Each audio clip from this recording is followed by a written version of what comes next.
Welcome on board the Rich Planet Starship, broadcasting from somewhere high above the Earth. I'm Richard D. Hall. Those who have been following previous Starship shows will be aware of the animal mutilation phenomenon, where animals in certain parts of the UK and all over the world are found dead with very specific surgical injuries on their bodies. These injuries are provably not performed by animal predators. The phenomenon is worldwide, often occurs in remote areas, and evidence does not point to a satanic ritual or government secret projects. UFO sightings are often reported where these deaths are occurring. The reason why you may not be aware of it is because certain sections of our government work hard to keep the real information about this out of the public eye. After today's show at 9 p.m, we will be re-screening the investigation into a case in East Sussex of a mutilated horse which showed some of the classic signs of animal mutilation. Although the incident occurred in October 2010, the horse owner has still not been given a copy of the post-mortem report. Post-mortem was carried out by the Royal Veterinary College on the 26th of October 2010. Since the event, there have been peculiar incidents occurring in and around the village of Alfriston pertaining to horses. We are waiting for the dust to settle and will report more on this case in the future, hopefully when we get a copy of the long-awaited post-mortem report. As I said, you can watch a repeat of the investigation at 9 p.m. following this show.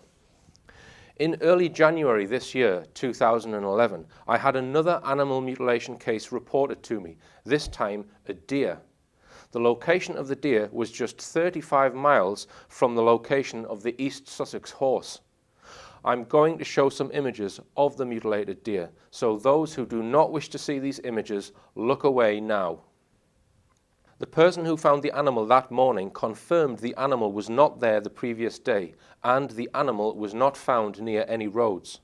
The deer had a classic jaw strip, with flesh cleanly removed from the bone, which is one of the most common characteristics of these cases. Seen here on a sheep in 2010, and in the East Sussex horse also in 2010. The neck injury is baffling. It's difficult to believe that an animal predator would specifically and neatly remove all the neck muscle and tissue a full 360 degrees around the spine without touching the main carcass. And it's also difficult to believe that a poacher would do the same and then leave all of the meat on the carcass behind. Also found near the animal was a strange yellow jelly-like substance which we have not identified. We are currently having testing done on this substance and will report on our findings in a future show.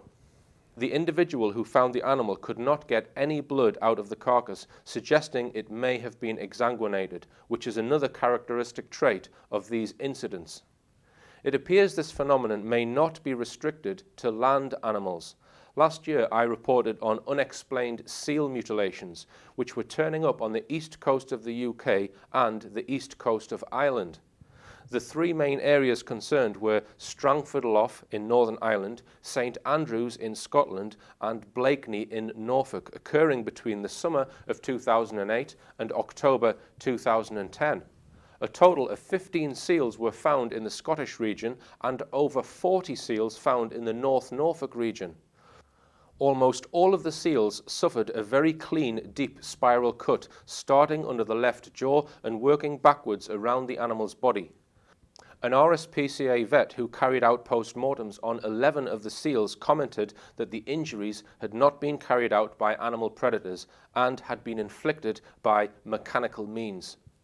Channel 5 recently screened a documentary called The Seal Rippers, which many viewers contacted me about. The program made the case that similar incidents off the coast of Canada had been perpetrated by Greenland sharks. The RSPCA vet in the UK totally rejects this theory that sharks or any other predator have carried out the attacks. The program screened by Channel 5 was misleading. The Sea Mammal Research Unit has recently authored a report on the incidents and has concluded that the most likely explanation is that the seals are being trapped out at sea in some kind of shrouded prop motor, perhaps part of a rig or vessel. Here are some quotations from the report.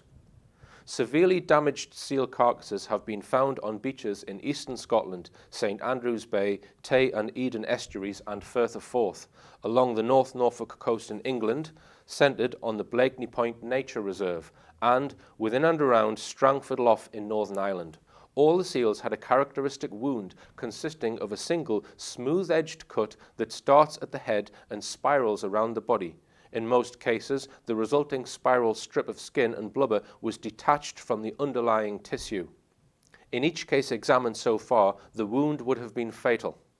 The extremely neat edge to the wound strongly suggests the effect of a blade with a smooth edge applied with considerable force, while the spiral shape is consistent with rotation about the longitudinal axis of the animal. The injuries are consistent with the seals being drawn through a ducted propeller, such as a quart nozzle or some types of azimuth thrusters. Such systems are common to a wide range of ships, including tugs, self-propelled barges and rigs, various types of offshore support vessels and research boats. All the other explanations of the injuries that have been proposed, including suggested Greenland shark predation, are difficult to reconcile with the actual observations and, based on the evidence to date, seem very unlikely to have been the cause of these mortalities. Animal mutilation expert David Caton of the Animal Pathology Field Unit, who investigate many unexplained mutilation incidents of land animals, does not agree that these seals are being killed by accidentally being drawn into a prop motor or similar shrouded propeller. The injuries all start at exactly the same point on the jaw, and the application of pressure during the cutting action appears to be very controlled and precise. If animals are getting caught in machinery, you would expect the injuries to be more haphazard and there would be bone damage, which there has been none. Another very common occurrence in animal mutilation cases on land is rectal coring, where a cylinder of flesh is removed very precisely from the animal's rectum. The remaining hole usually has an inexplicable sealed edge. One of the seal photographs in the SMRU report appears to show, you guessed it, a rectal core. This injury was overlooked and not mentioned by the scientists who wrote the report. The report itself goes on to list a range of possible explanations other than ducted propellers, which it more or less rules out. These include deliberate killing, fishing, self-inflicted injury during escape attempts, water extraction and drudging, predators, tidal turbines, and military activity. They appear to have left one out. Need I say what it is? UFO activity. Incidentally, the scientists have not identified the specific device which they say could be creating these injuries, and in our opinion, they are clutching at straws with their explanation. So if you hear on the news that these incidents are caused either by sharks or by seals being caught in propellers, you might need to introduce them to the Starship bullshit detector. The seal incidents are to date totally unexplained, and unless the scientists can pinpoint the actual piece of hardware that made the cuts, they will remain unexplained. These seal incidents may or may not be UFO related, but unless scientists start considering evidence of animal mutilation as a whole, on land and across the entire planet, they are blinkered as to what could really be going on here. A few weeks ago, the government's National Archives released another batch of UFO files to the public. Once again, there appeared to be no evidence of anything out of this world or beyond mundane explanation. Those that think the releasing of these files could be indicative that a disclosure is around the corner need to think again. The whole purpose of releasing these files is not to put out the truth about the UFO phenomenon. It is to try and persuade the masses that there is actually nothing to the UFO phenomenon, which of course they know is not the case. Let's hear from one of the world's leading UFO investigators, Timothy Good. I find it extraordinary that in the media, all these sort of headlines, top secret files finally revealed. Well, in the last few years, no top secret files have been released, and very, very few secret files. Certainly, Project Condign was an example about 4 years ago of a UK eyes only secret document classified like that mostly, 465 odd pages. But generally, I would say 95% are just confidential. That is the classification, which is very lowly. Yeah. And I was amused to see in the papers my own reports sent to the Ministry of Defence, like the famous case of Alfred Berthoud, the fisherman who encountered a landed UFO in Aldershot, which a case I investigated thoroughly, and I first published it in Above Top Secret. Right. Prior to that, I sent the report to my full investigation to the Ministry of Defence. Yeah. And of course, this is trumpeted by the media as top secret files from the Ministry of Defence. Here's their report on the Alfred Berthoud case. I mean... And it's been in your book for years and years. Yes. So, very few secret files and no top secret files have ever been released. So the documents the archives are releasing are just the pap they have lying around their filing cabinets, which aren't worthy of wiping your bottom on.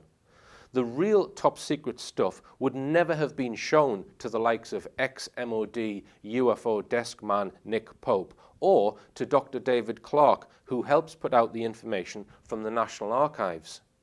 Here is an example of two cases from 1958, which are still presumably sitting in the top secret filing cabinet, never released by the MOD. And on Troodos, Troodos Mountains in Cyprus, is where this sort of white bit of cloud is up here. We have a radar site there, which we still have actually. And this radar site was tracking this object, which had come up from Egypt, across the Med. It was also tracked from a radar site in Malta and one on the North African coast. I think it was Libya, pre-Gaddafi days. We had a site somewhere there anyway. And a friend of mine, a colleague, photographer, Barry Porter, was up on the radar sites, and photographers had to take the turn, I think about 4-week stints or something like that, to photograph radar screens as and when required.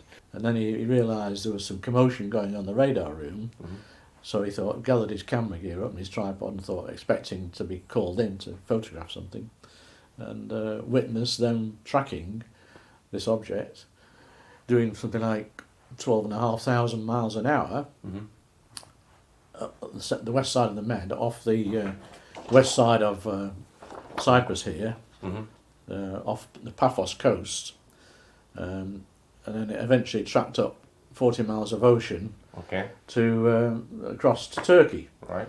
But before it did that, as it came across the sea, it did a 90-degree sharp turn with no loss of speed.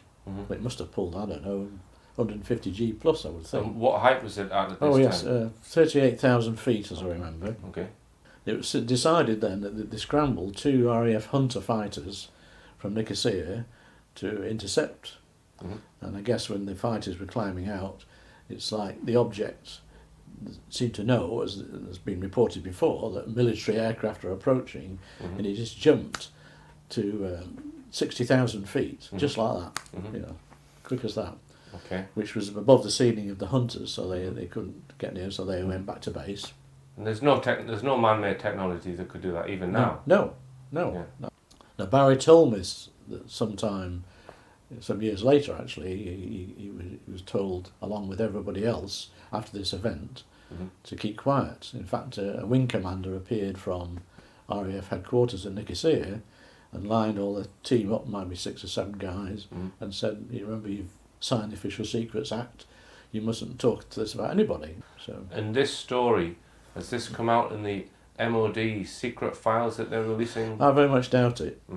Because about the same time, there was a group captain who came out, he's 80 odd now. Gordon Burgess. Gordon Burgess, yes, and the fact that he has some rank, and a CBE to boot as well. Right. At the same time, he was flying Shackletons around the coast of Cyprus in 1958, at the same time, looking for boats coming in from Greece carrying arms for the Ioka terrorist organisation. That was the job. Okay.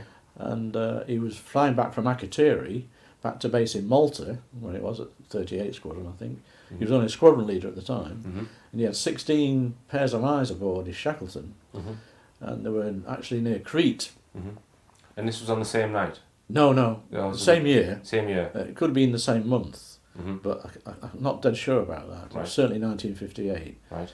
And so he had 16 people looking at this. Is it night time? So it was this illuminated object making fantastic manoeuvres and pacing the Shackleton and then shooting it away and all the rest of it. And he came up with that story, and that has gone in a magazine, in UFO Data magazine, a while back. So don't be duped by the releasing of UFO files by our government.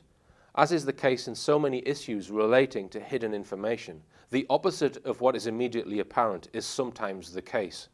By only releasing the non-sensitive files, which is what they have done, they are trying to convince people there is nothing to the UFO issue, when in fact the reverse is evidentially the case.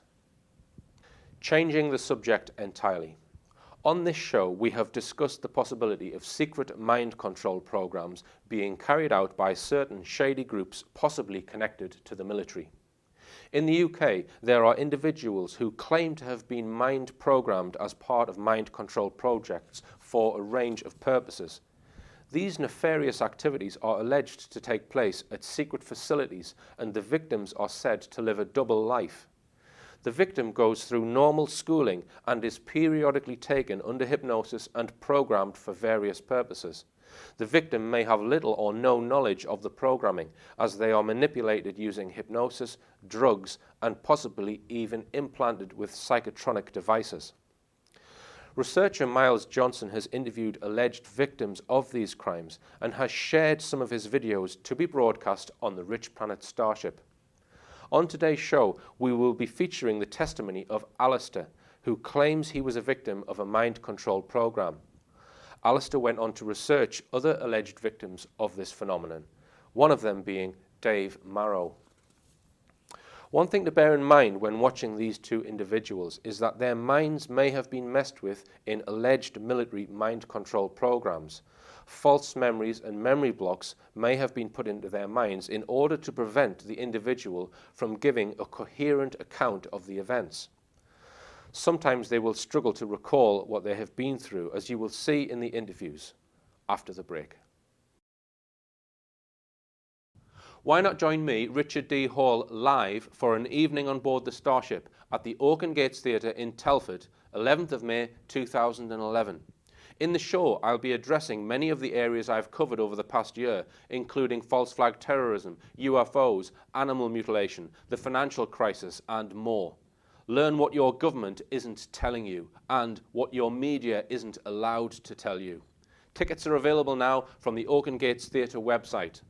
Further future venues include Weston-super-Mare, Leeds, Barnsley and Newcastle upon Tyne, with further venues to be arranged. Find more details on the richplanet.net website.